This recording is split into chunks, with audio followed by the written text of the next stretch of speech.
What's up guys? Good morning guys. Ngayon guys, dahil Sunday ngayon guys, so wala tayong duty ngayon guys. Ang gagawin natin guys ay doon tayo sa likod ng aming bakuran at magre-repair tayo ng bakod. Dahil yung manok kanina guys, napapansin ko guys na lumilipad na sa kabilang bakod.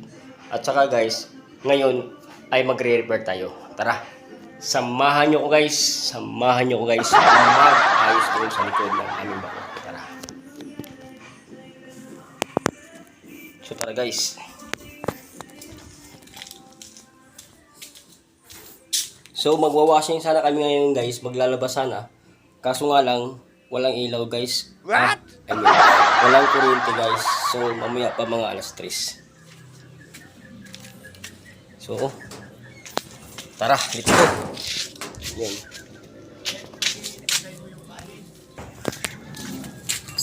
So tara. Yan guys. Kung napapansin nyo yan guys, yan. Ito mga kawayan na to guys. Ito. Gagawa kami yan guys. I-extension namin guys. Ito. Ito. Nag-i-extension lang po ako guys. Dahil yun nga kanina lumilipad yung manok. So samahan nyo na ako guys ngayon guys. At saka guys, sana panoorin nyo guys hanggang sa uli. Hanggang matapos yung video. Ito pa may bago mo rin. Tatlo lang. Lalang mo. Tamaan mo. So yun guys, kailangan natin simulan guys.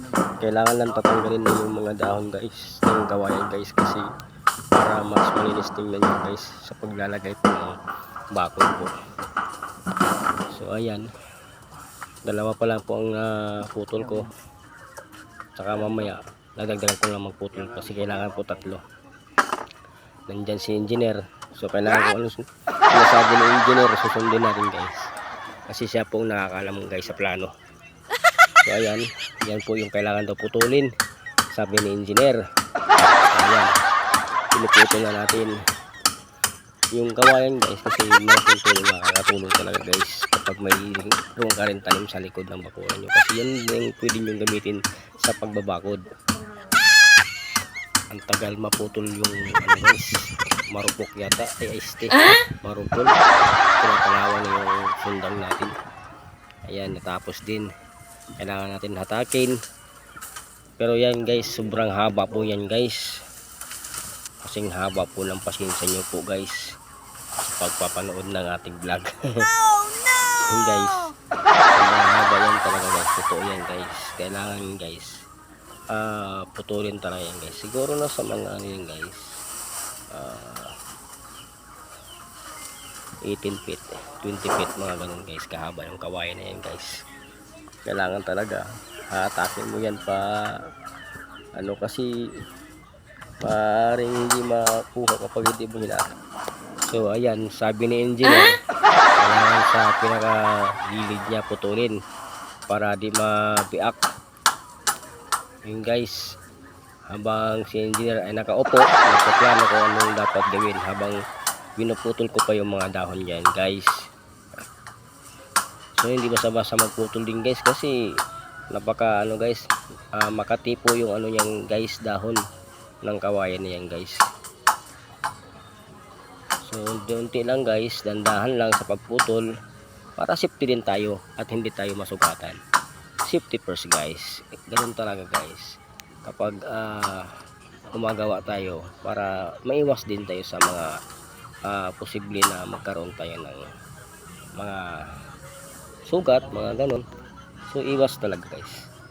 So ayan, pinutol ko na.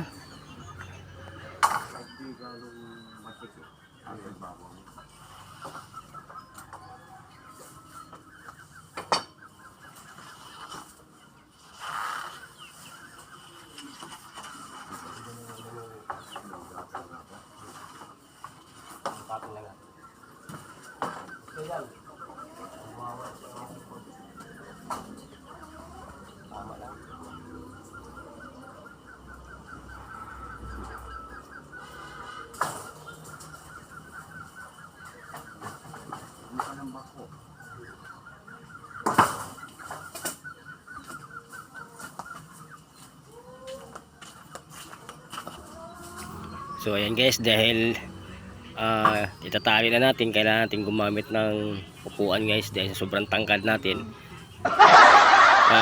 Hirap natin abutin yung ano natin, bakod. Kasi kailangan unahin daw, sabi ni engineer, sa pinakadulo, yung pinakamalaking kawayan yung naputol ko. Yun guys, kaso ang hirap talaga guys, kasi mag-isa lang. Kailangan talaga just kapag gumagawa ka niyan guys, ay may kasama ka para may tagapaghawak. Pero yan guys, ang ginagawa ko lang naman guys ay tinatali ko lang siya ng wire, para pag tatali ko na siya, kabilaan lang ginagawa ko guys. So medyo natagalan ako dyan guys, dahil sa yun nga, yung ano natin, wire natin ay yung mga gamit-gamit lang guys, yung mga ginagamit-gamit na lang. So pinuputol ko at saka ko siya yan. So inaangat ko na guys para matali ko na yung ano, kawayan guys sa pinakadulo. So yun nga guys, sobrang tangkad natin guys, muntik na tayo matumbo. Yun, kailangan siyang itali, dandahan lang, para pagkatapos yan, sa kabila na naman tayo magtali. So ganoon lang guys, kapag ikaw lang mag-isa, kapag gumagawa ka ng sa inyong bakod guys, kahit wala kang kasama, mabilis din naman siya gawin. Masadandahan lang guys, kasi hindi naman yan pakyawan hindi naman din yan arawan. So bakod lang po yan natin sa sarili lang natin, sa bahay natin.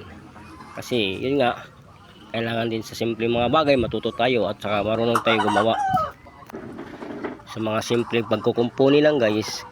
So at least meron tayong kahit kunting kaalaman na pwede natin magamit. So ayan guys, kailangan natin sundin si engineer guys kung ano yung dulo.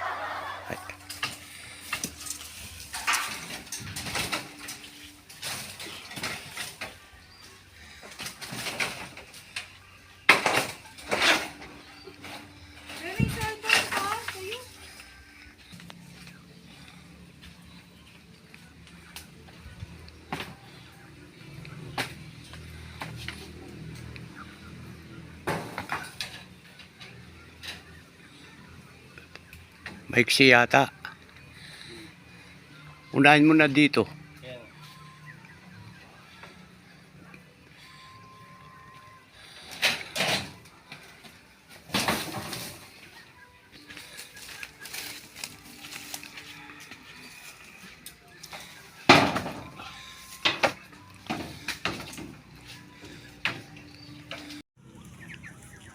So yun guys, natapos na rin yung ginawa nating bakod guys, gamit itong ating bambo.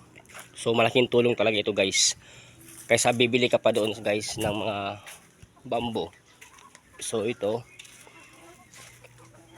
dinugtungan natin dahil yung manok ay nakakalabas at nakakalipad kasi dyan guys ng mataas.